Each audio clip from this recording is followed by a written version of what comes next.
Every single second, there are trillions of biochemical reactions going on inside our bodies.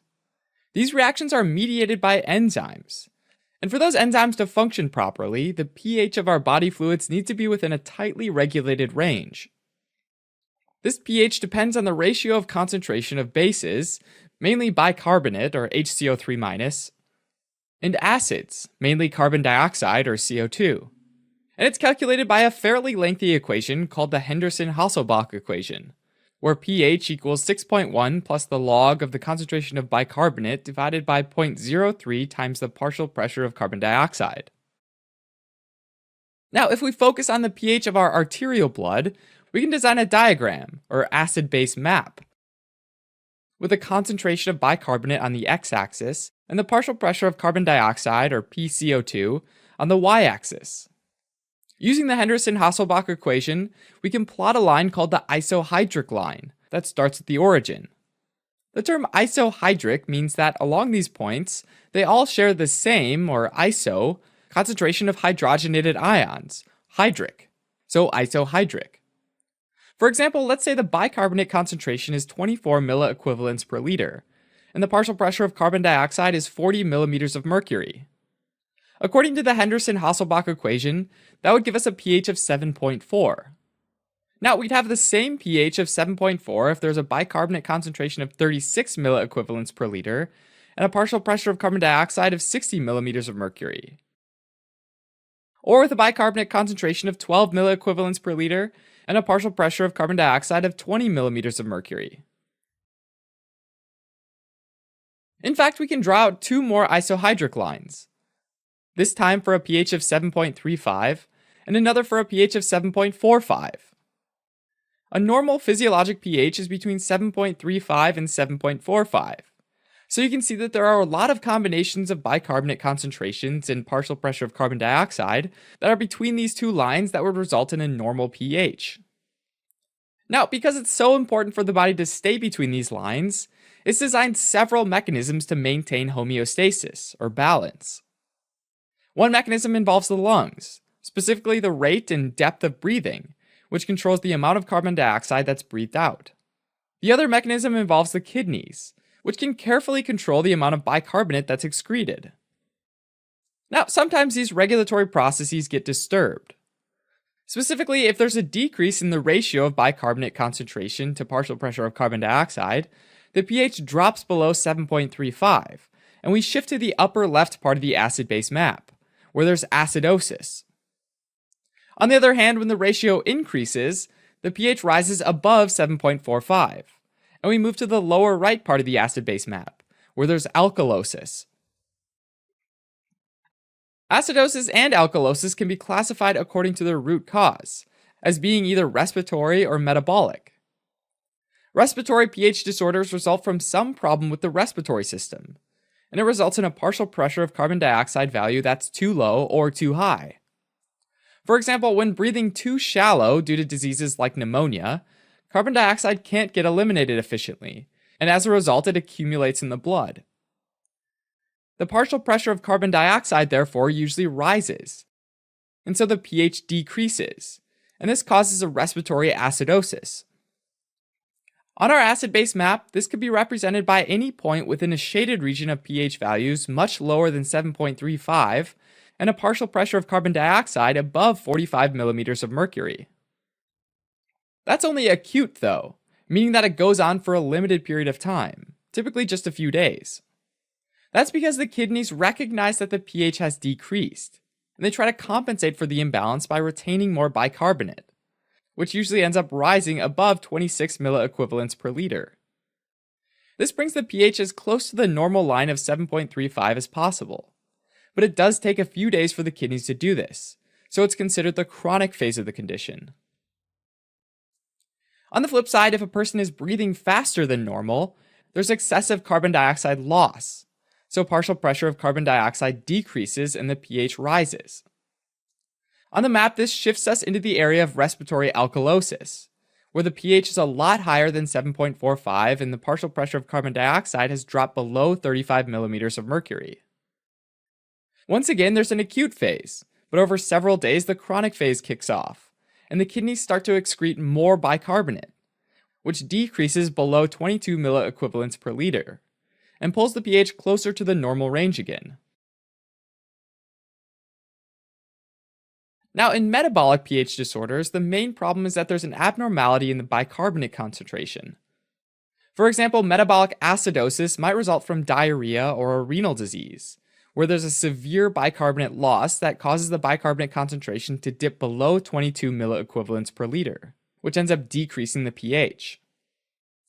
As a compensation, the respiratory system immediately tries to blow off carbon dioxide by taking deeper and more frequent breaths, and this decreases the partial pressure of carbon dioxide. This compensation starts happening within minutes rather than taking days, and the result is that the partial pressure of carbon dioxide usually falls.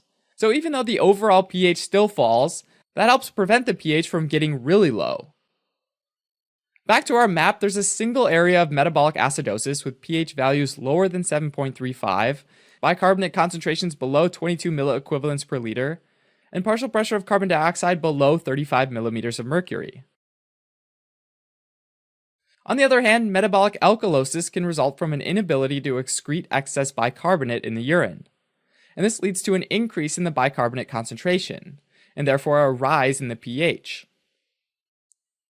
Again, there's an immediate respiratory compensation, this time with slow, shallow breathing, which allows partial pressure of carbon dioxide to rise above 45 millimeters of mercury, and prevents the pH from getting really high. So on the map, we can mark the single area of metabolic alkalosis, characterized by pH higher than 7.45, bicarbonate concentration above 26 milliequivalents per liter, and a partial pressure of carbon dioxide above 45 millimeters of mercury. In other words, in metabolic abnormalities, there are no acute and chronic phases, since respiratory compensation starts right away.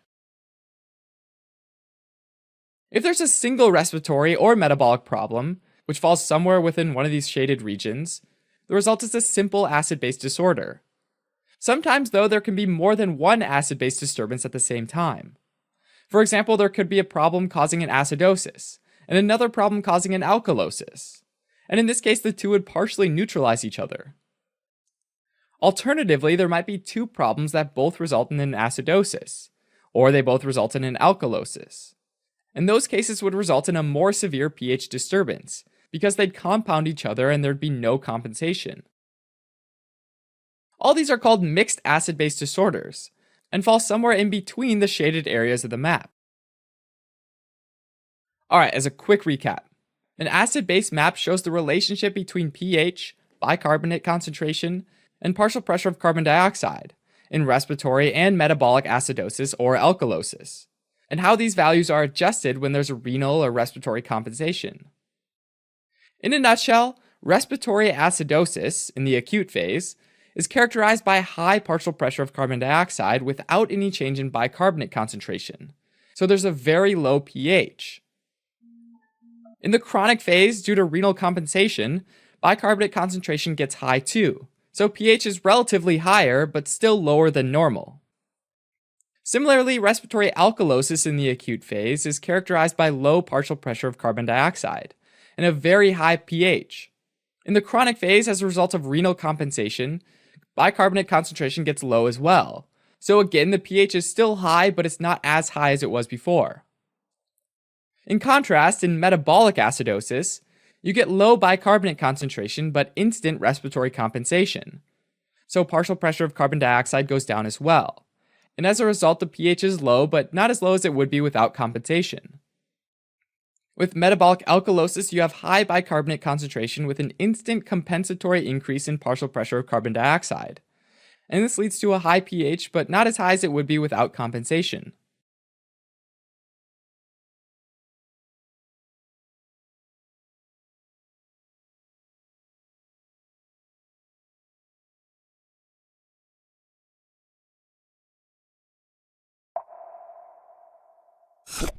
Every single second, there are trillions of biochemical reactions happening throughout the body that are mediated by enzymes. Enzymes are types of proteins, and they're generally sensitive to even slight changes in the environment, in particular things like hydrogen ion concentration. For this reason, the blood pH, which corresponds to the hydrogen ion concentration, needs to stay in a very narrow range, between 7.37 and 7.42. If the blood pH rises or falls by more than a few tenths of a unit, it can lead to death. Now, acids and bases are generated by cells all the time, so the body has a few mechanisms to deal with these molecules and keep blood pH within a normal range. The first scientist who studied one of these mechanisms was Robert Pitts.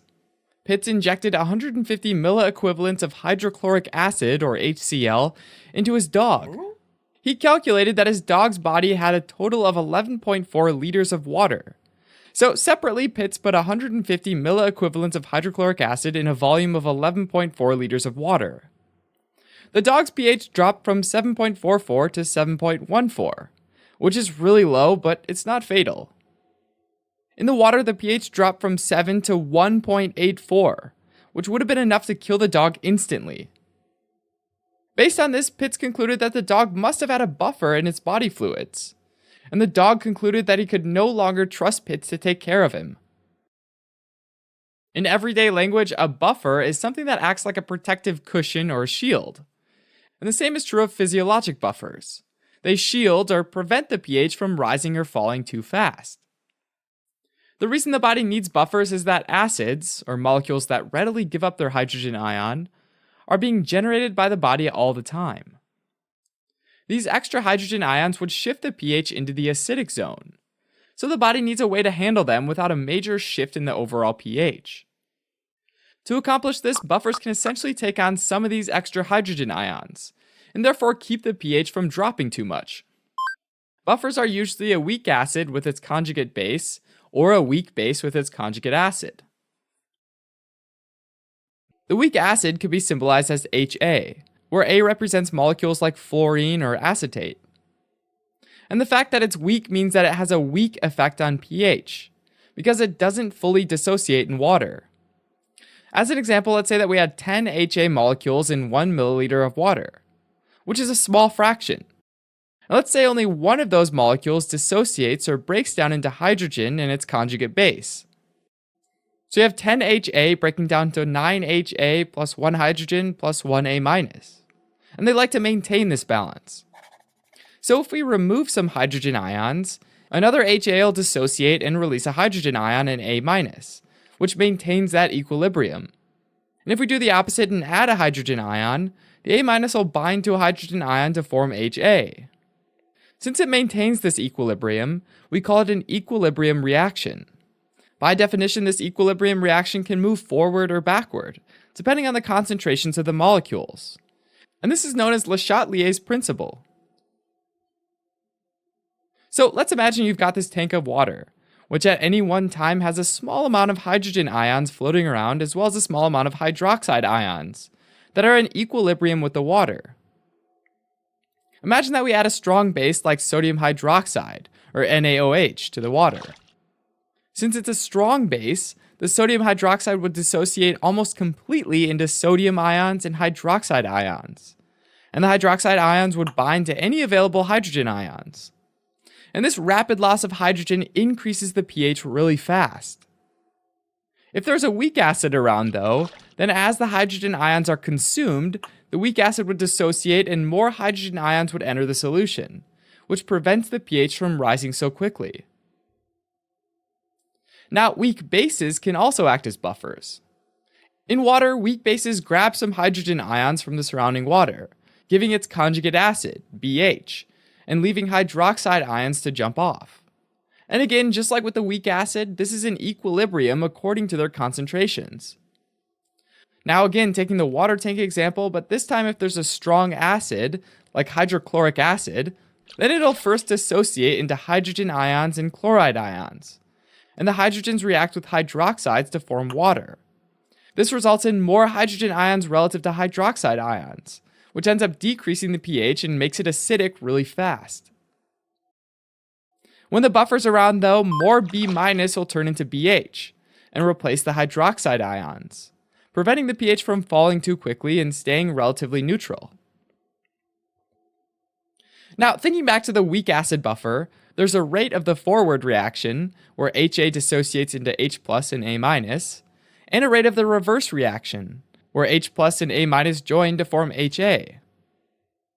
Equilibrium is reached when these two rates are exactly equal, and the concentrations of the reactants are stable. For every buffer, there's an equilibrium constant K, which is the ratio of the concentration of H plus multiplied by the concentration of A minus, all divided by the concentration of HA. What you'll notice is essentially products over reactants. So if the value of K is high, that means that at equilibrium, more of the acid is dissociated, and that means that there are more products, or hydrogen ions, and that means that there will be a lower pH. If we rearrange this equation, we can solve for the hydrogen concentration. We can then take the negative log of both sides, which is also equal to the negative log of K minus the log of HA over A minus. And since the negative log of the concentration is equal to the pH, this equation becomes pH equals pK plus the log of A minus over HA. And this is the Henderson-Hasselbalch equation that we've all come to know and love. This equation allows us to calculate the pH of a buffered solution by knowing the pK of the buffer, the concentration of the base form of the buffer, and the concentration of the acid form of the buffer. Also, if A minus equals HA, then we get the log of 1, which equals 0. So that means that when A minus equals HA, the pH equals the pK of the buffer. From that point, if we add more hydrogen to the solution, then HA goes up and we have the log of a fraction, which is a negative number, so the pH goes down a bit, so it's lower than the pK. On the other hand, if we take away hydrogen from the solution, then the HA goes down and we have the log of a number greater than 1, which is a positive number, so the pH goes up a bit, and it's higher than the pK. Alright, as a quick recap, buffers are pairs of a weak acid and a conjugate base form, which releases hydrogen ions when the pH starts to rise. Or a weak base in a conjugate acid form, which binds hydrogen ions when the pH starts to drop. So both resist pH changes of body fluids. And the pH of the buffered solution can be calculated with the Henderson-Hasselbalch equation.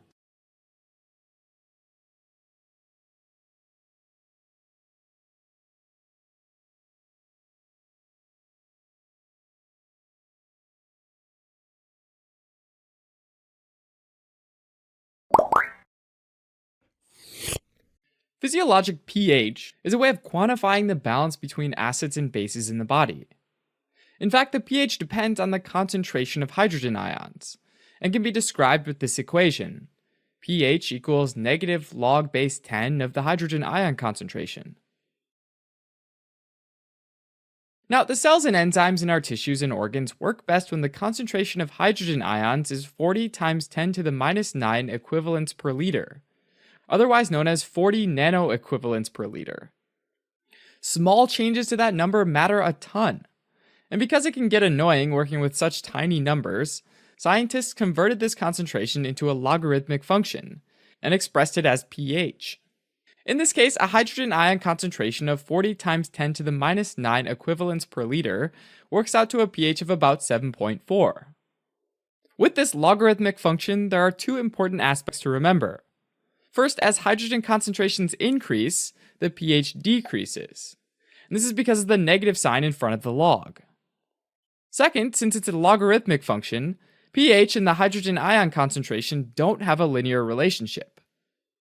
For example, an increase in pH from 7.4 to 7.6 means a decrease in the hydrogen concentration of 15 nanoequivalents per liter.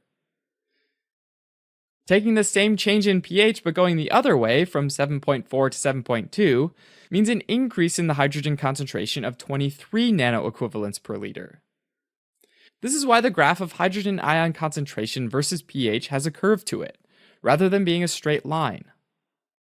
For simplicity's sake, when the body's pH drops below 7.4, it's considered acidemia, and when it goes above 7.4, it's considered alkalemia. So, due to this logarithmic relationship, a change in pH in the acidic range, or below 7.4, will show a larger change in hydrogen concentrations than if the same change happened in pH in the alkaline range, or pH above 7.4. Now, maintaining a pH between about 7.37 and 7.42 is essential for the human body. And this is accomplished with buffers.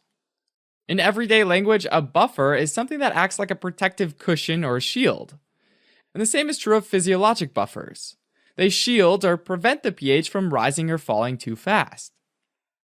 The reason the body needs buffers is that acids, or molecules that readily give up their hydrogen ion, are being generated by the body all the time. These extra hydrogen ions would shift the pH into the acidic zone, so the body needs a way to handle them without a major shift in the overall pH. To accomplish this, buffers can essentially take on some of these extra hydrogen ions, and therefore keep the pH from dropping too much. Buffers are usually a weak acid with its conjugate base, or a weak base with its conjugate acid. The most important buffer in the body is the weak acid carbonic acid, or H2CO3, and its conjugate base, bicarbonate ion, HCO3-. Carbonic acid forms when carbon dioxide combines with water, with the help of the enzyme carbonic anhydrase. As a weak acid, carbonic acid easily dissociates into hydrogen ions and bicarbonate ions. Of course, these reactions are reversible, and can happen in the opposite direction as well.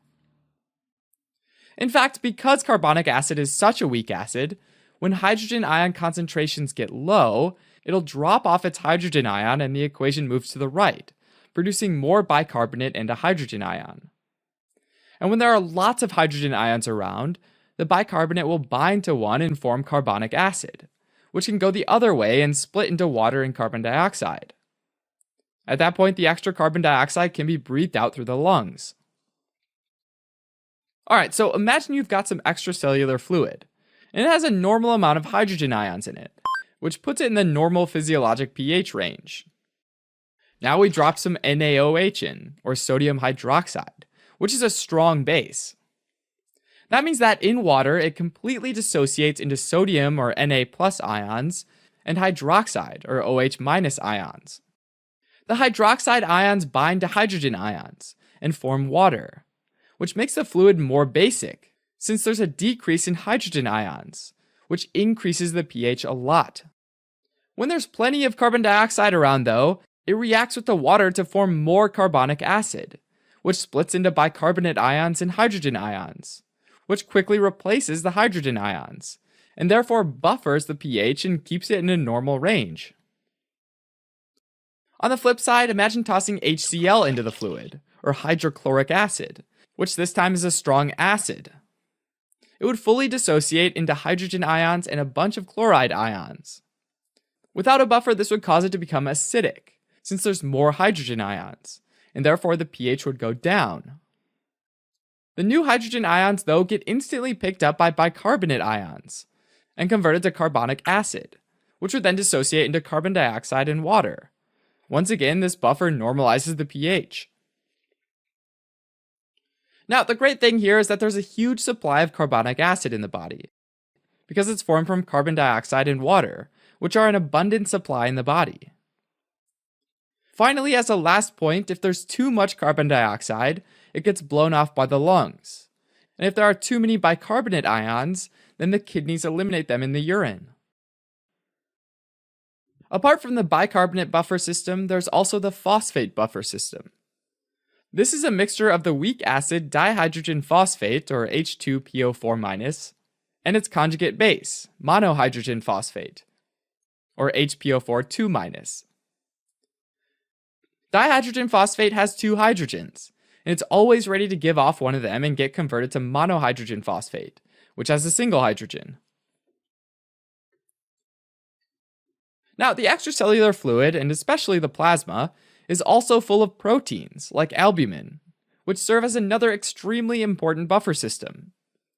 This is because some of the protein's amino acids have exposed carboxyl groups, or COOH, that act as weak acids, meaning that they're ready to release hydrogen ions when the pH starts to rise. At the same time, other amino acids might have exposed NH2, or amine groups, that act as weak bases, meaning that they can bind a hydrogen ion and prevent it from decreasing the pH. In other words, a single protein molecule can function both as an acid as well as a base, depending on the pH it has to deal with. But unlike the bicarbonate buffering system, there are only a limited number of proteins in our plasma, which limits how much they can buffer. Okay, until now we've explored the extracellular fluid, but intracellular pH has to stay balanced as well, and this is the pH inside cells. All cells are full of proteins, and those proteins are the most significant intracellular buffer. An example is hemoglobin inside red blood cells. Hemoglobin can reversibly bind either hydrogen ions, which bind to the protein itself, or oxygen, which binds to the iron of the heme group. And the interesting thing is that when one of these is bound, the other is released. So when red blood cells are in the capillaries of various tissues, the oxygen levels are low and the carbon dioxide levels are high. In this case, carbon dioxide diffuses into red blood cells, where carbonic anhydrase enzyme combines water and carbon dioxide to form carbonic acid, which then dissociates to hydrogen ion and bicarbonate. Because there's so much carbon dioxide around, the reaction continues in the direction of generating more hydrogen ion and bicarbonate, and over time the buildup of hydrogen ions can cause the pH to fall. To prevent the hydrogen ion concentration from rising too quickly, each deoxygenated hemoglobin binds hydrogen ions. The bicarbonate, on the other hand, moves into the plasma in exchange for chloride ions. This exchange, called the chloride shift, keeps positive and negative charges balanced. Now, once the red blood cell gets into the capillaries of the lungs, there's a low level of carbon dioxide and a high level of oxygen, so the process reverses. Oxygen binds to hemoglobin and hydrogen ions get released. Bicarbonate re-enters the red blood cells and combines with hydrogen ions to form carbonic acid, which dissociates into water and carbon dioxide, and then the carbon dioxide gets breathed out by the lungs. Intracellular fluid also has large amounts of organic phosphates, like adenosine triphosphate, or ATP, and glucose 6-phosphate, which can both serve as intracellular buffers. The phosphate group of these organic molecules can serve as a source or a sink for excess hydrogen ions. Alright, as a quick recap, between 7.37 and 7.42 is physiologic pH, and the body uses buffering systems to maintain pH within this range. Buffers are pairs of a weak acid and its conjugate base, or a weak base and its conjugate acid, and their physiologic role in our body is to resist pH changes. The most important buffers in the extracellular fluid are bicarbonate, phosphate, and plasma proteins. And the most important buffers within cells are proteins like hemoglobin and organic phosphates, like ATP.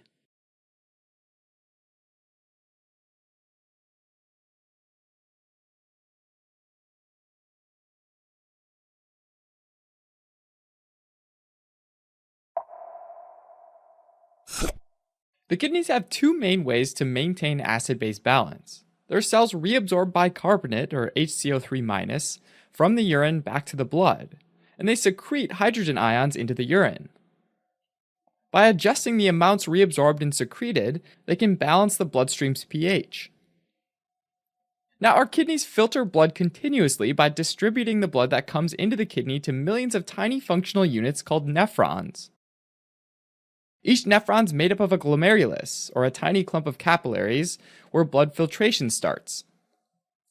When blood passes through a glomerulus, about 1/5 of the plasma leaves the glomerular capillaries and goes into the renal tubule.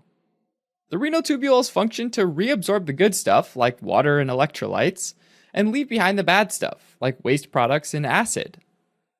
The renal tubule is a structure with several segments: the proximal convoluted tubule, the U-shaped loop of Henle with a thin descending limb and a thick ascending limb, and the distal convoluted tubule, which goes back up again before emptying into the collecting duct, which collects the final urine. Each of these tubules is lined by brush border cells, which have two surfaces. One is the apical surface that faces the tubular lumen and is lined with microvilli, which are tiny little projections that increase the cell's surface area to help with solute reabsorption. The other is the basolateral surface, which faces the peritubular capillaries, which run alongside the nephron. So with bicarbonate reabsorption, as the filtrate leaves the glomerulus, it first goes through the proximal convoluted tubule. At first, this filtrate has the same concentration of electrolytes as the plasma it came from. When a molecule of bicarbonate approaches the apical surface of the brush border cell, it binds to hydrogen that was secreted by the brush border cell in exchange for a sodium ion, and this forms carbonic acid. At this point, an enzyme called carbonic anhydrase type 4 that lurks in the tubule in the microvilli, kind of like a shark, swims along and splits the carbonic acid into water and carbon dioxide. Unlike charged bicarbonate anions, which are stuck in the tubule, the water and carbon dioxide happily diffuse across the membrane into cells, where carbonic anhydrase type 2 facilitates the reverse reaction, combining them to form carbonic acid, which dissolves into bicarbonate and hydrogen. A sodium bicarbonate co-transporter on the basolateral surface snatches up the bicarbonate and a nearby sodium, and then shuttles both into the blood. Alternatively, a bicarbonate chloride exchanger exchanges bicarbonate with chloride, leaving the bloodstream to enter the cells. All this chemical trickery effectively moves 99.9% of the filtered bicarbonate that's in the tubule back into the bloodstream. Now, hydrogen ions, with their positive charge, don't want to naturally pass through the cell membranes and into the urine. They need to be pushed out. And there are two mechanisms that do this. One mechanism is a sodium-hydrogen countertransport. With this, a carrier protein in the apical wall binds a hydrogen ion from the cell and a sodium ion in the tubular fluid. As that sodium ion's pushed in, the hydrogen ion gets pushed out, kind of like a revolving door. Remember, this is in the proximal tubule, but in the distal tubule and collecting ducts, there's another mechanism that involves alpha intercalated cells. These cells have a different pump that uses the energy of ATP to push hydrogen ions into the tubule. The urine, though, can only hold so many free hydrogen ions, because the pH starts to drop really low, and the tubules can't maintain a urine pH below about 4.5. So to get around this limit and hold more hydrogen ions, the urine has chemical buffers, which bind to the hydrogen ions and prevent the pH from dropping too low.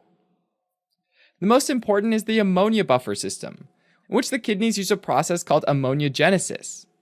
Ammoniogenesis starts when the proximal convoluted tubule cells break down amino acids like glutamine into ammonia, or NH3. The ammonia is lipid soluble, so it diffuses freely into the tubule, where it combines with a hydrogen ion to form an ammonium ion, or NH4+. Ammonium combines with chloride in the urine. And because ammonium chloride is only weakly acidic, the urine pH doesn't drop much, even though it has a lot of hydrogen ions. Most of this ammonium is lost in the urine, which helps the kidneys get rid of a large amount of hydrogen. A second buffer system uses phosphate. Monohydrogen phosphate, or HPO4 enters the tubule from the plasma. Monohydrogen phosphate's poorly reabsorbed from the tubules, so it ends up concentrating there.